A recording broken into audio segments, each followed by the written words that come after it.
Je viens devant vous aujourd'hui pour vous faire passer un message. Et comme des millions d'Africains, je viens exprimer un ras-le-bol général. Oui, c'est vrai que tous ne pouvons pas prendre la parole, parce qu'il y en a qui sont privés justement de cette prise de parole. Mais quand nous pouvons le faire, faisons-le. Ça peut nous aider, ça peut nous fortifier. Et donc cette vidéo a pour but d'aider un Africain quelque part où tu te trouves, dans un coin du monde, à comprendre qui tu es et surtout à te fortifier. Cette vidéo est surtout pour bannir ce complot, cette théorie de la peur qu'une fois encore les colons mettent en place pour tuer davantage d'Africains. Nous sommes passés par des multiples choses et nous avons survécu. Et donc, ce qui nous arrive aujourd'hui, nous survivrons, chers Africains. Nous vaincrons. On nous parle d'épidémie, on nous parle de pandémie, on nous parle même de guerre. Mais laissez-moi vous dire que nous ne sommes pas seulement en guerre. Nous, les Africains, nous sommes en deuil. Nous sommes en deuil. Nous sommes en deuil depuis des siècles. Depuis que les colons ont mis leurs pieds sur notre continent. Depuis que nous avons été colonisés. Depuis qu'on nous a volé ce qui nous appartenait. Depuis que des gens mal intentionnés ont compris la valeur du continent africain. C'est depuis ce jour-là que nous sommes en deuil. C'est depuis ce jour-là que l'Africain, l'homme noir, meurt.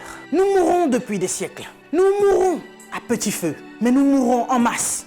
Ce n'est pas le Covid-19 qui va venir nous faire peur. Ce n'est pas cette épidémie qui va venir nous faire peur parce que nous sommes passés par des génocides. Et ce depuis... Laissez-moi vous rappeler une chose. Est-ce que vous connaissez un peu l'énocide colonial belge qui a eu lieu entre 1885 et 1908 par le roi Léopold II. Ce roi qu'on appelait humaniste philanthrope, il y a eu au moins un tiers de la population congolaise qui en est mort de ce génocide noir. On a coupé les bras à nos ancêtres parce qu'ils refusaient d'aller au front pour notre caoutchouc et notre ivoire. Et depuis, il y a eu tellement de génocides. Vous savez que nous avons été esclaves, pas seulement les 400 millions de déportés dans le monde, mais ceux qui sont restés même sur le continent africain sont aussi restés esclaves, et ce jusqu'à nos jours. Et oui, vous allez me dire que nous sommes au 21e siècle, bien sûr, mais nous ne sommes pas sortis de la colonisation. Vous savez, il y a des dates que l'on dit importantes, comme 1848, où nous parlons de l'abolition de l'esclavagisme. Il y a eu un décret qui a été signé. Chers Africains, on nous ment depuis 1848, où il y a eu l'abolition de l'esclavage. Nous avons jamais été décolonisés. Nous sommes toujours colonisés. Tout ce que nous faisons, ils mettent leur nez dedans. C'est vous qui ne comprenez pas. C'est vous qui ne comprenez pas que vous êtes forts. Nous sommes forts. Nous sommes puissants et nous sommes plus résistants qu'eux. C'est pour ça qu'ils ont peur de nous. Nous avons résisté au choléra, nous avons résisté à Ebola, nous avons résisté à la malaria, nous avons résisté au palu. Nous résisterons au Covid-19. Ils veulent vous faire peur? Ils veulent nous faire peur? Il faut être prudent. Oui, la Bible nous recommande d'être prudent, mais pas d'avoir peur. Ils nous alarment sur cette épidémie qui n'a même pas encore tué 100 000 personnes. Mais en Afrique, c'est des millions d'âmes qui se meurent chaque jour de la famine. Eh oui, laisse-moi vous éclairer, vous ouvrir les yeux. Je vous ai dit que nous étions plus qu'en guerre, nous sommes en deuil. Nous sommes en deuil. Et c'est depuis qu'on nous a colonisés. Nous n'avons même pas pu pleurer nos morts, pour beaucoup, parce qu'ils les entassaient dans des fosses communes. Parce qu'il y a encore, à l'heure où je vous parle, nos frères qui sont en Libye et dans tous ces pays que vous connaissez, où il y a encore la traite des Noirs. Les esclaves modernes, il y en a encore. Et vous imaginez avec ce fléau d'épidémie, il y a encore des fermes humaines aujourd'hui. Nos frères sont en train de mourir et nos dirigeants sont conscients. Mais que font-ils? C'est plus qu'une pandémie, c'est plus que cette épidémie.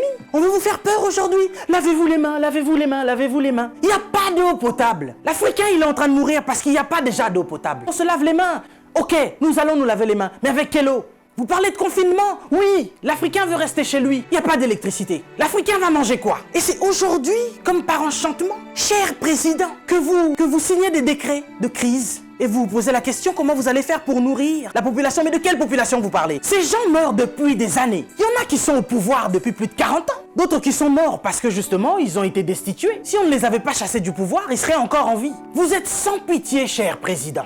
Vous et vos dames de fer. Vos enfants, n'en parlons même pas. Ce sont des people. Vous êtes à l'image de vos parents. Mais vous qui gouvernez, qu'est-ce que ça vous coûte d'offrir des hôpitaux décents aux Africains? Vous savez, nous sommes ici en France. Les personnels soignants sont en crise, sont en larmes depuis des années. Ils crient au scandale de ce qui se passe dans les hôpitaux. Pour nous autres qui avons des membres de nos familles qui travaillent dans les hôpitaux, nous savons ce que c'est. Ils nous racontent l'enfer de ce qui se passe dans les hôpitaux français. Mais du moins, nous avons des hôpitaux décents. Mais nous crions à la crise sanitaire. Mais en Afrique, c'est comme si c'est maintenant que vous vous réveillez. Je n'arrive pas à dormir. Je me vois mal aller dormir sur mon lit, alors que je pense à tout ce continent africain qui est en deuil. Et ça depuis. Je me dis, mais cette épidémie, cette pandémie, si ça devait toucher le petit peuple, qu'est-ce que nous allons devenir? Mais Africains, laisse-moi te dire que nous avons vaincu toutes ces épidémies. Choléra, Ebola, malaria, palu. Nous vaincrons ce petit Covid-19. Nous sommes plus forts que ça. Nous sommes bien plus forts que ça. Peut-être que je ne suis pas au courant, mais jusqu'à présent, ceux qui ont apporté cette épidémie, ce sont des gens qui sont venus de l'extérieur, les étrangers. Et puis ça touche des personnes qui sont bien placées, des gens qui, je pense, ont une belle vie. Mais ce petit peuple qui vit dans des bidonvilles, ce petit peuple qui vit des conditions sanitaires incroyables, Dieu préserve ce peuple. Cher Africain, laisse-moi te dire que tu es fort. On veut t'affaiblir mentalement pour te faire comprendre que tu es faible. Et voici que ça fait des siècles que l'homme noir meurt de la drépanocytose. Personne ne cherche le vaccin. Personne ne cherche à soigner cela parce que, dit-on, c'est la maladie des Noirs. Mais soudainement, on nous parle d'un vaccin pour aider la population noire face à cette pandémie de Covid-19. Nous n'avons que faire de vos vaccins. Et nous n'en voulons pas. Si vous avez envie de faire des tests, testez vos animaux, vos chiens, vos chats. L'homme africain n'est pas un animal. Nous ne sommes pas des cobayes de vos labos pour que vous commenciez vos tests sur nous. Ça fait des siècles que vous nous testez. Ça fait des siècles que vous nous faites souffrir. Depuis que vous avez découvert que le continent africain était le jardin d'Éden, vous ne voulez pas nous lâcher. Nous souffrons, mais nous sommes en train d'enrichir plusieurs. Nous mourons de faim alors que nous nourrissons plusieurs. Quelque chose m'a fait rire il y a quelque temps. 23 Italiens retrouvés clandestinement sur un port nigérian. Ah, depuis quand l'Italien rentre clandestinement au Nigeria? Parce que vous voulez aller vous réfugier en Afrique maintenant? Il n'y a pas très longtemps, sur vos côtes, vous chassiez les migrants de vos côtes. Votre Premier ministre a dit qu'il ne voulait plus. Il en avait marre de cette invasion africaine sur ses sols. Nous avons vu un migrant noir mourir dans les eaux de Venise sans que personne ne lui porte secours. Parce qu'il était noir, parce qu'il était africain. Nous avons tort parce que nous sommes africains ou parce que nous sommes riches de nos sols? Parce que nous avons de quoi manger et de quoi nourrir toute cette planète.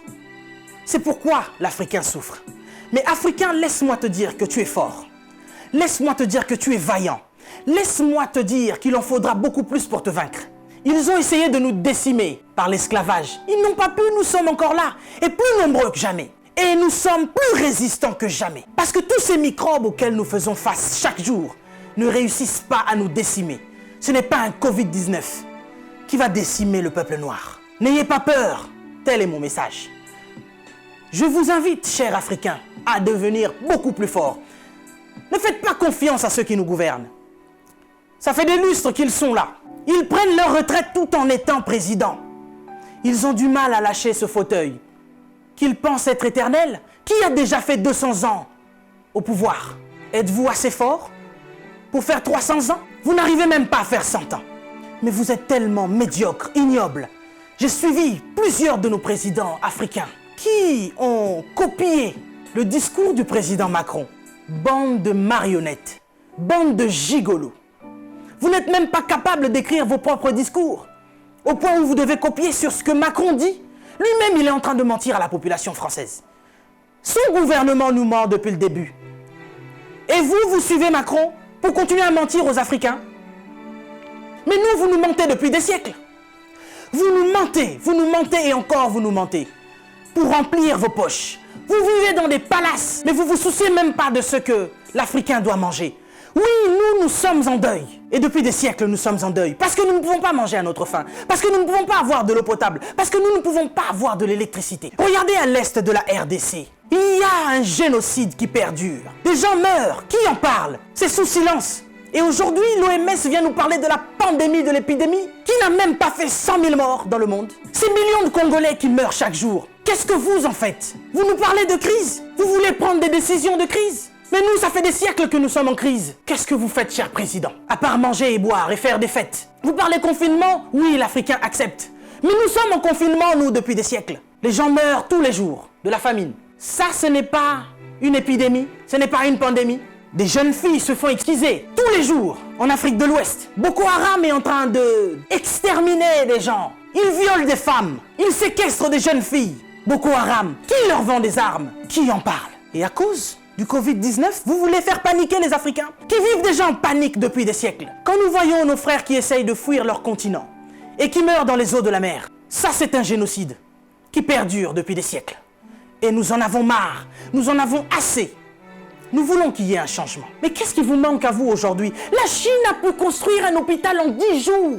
Vous savez, ça fait depuis 72 ans, si je ne me trompe pas, que l'État d'Israël existe. Il y a quelque temps, Dubaï était un désert. Mais regardez aujourd'hui ce qu'ils ont fait. C'est parce qu'ils sont ensemble qu'ils ont pu construire ce qu'ils ont fait. Mais qu'est-ce qui vous manque, cher président africain, pour nous construire des hôpitaux décents? L'Angleterre a pu construire un hôpital en 2 semaines seulement pour faire face à cette crise sanitaire. Dieu est bon. Le Covid-19 est tellement impoli qu'il ne regarde même pas qui vous êtes.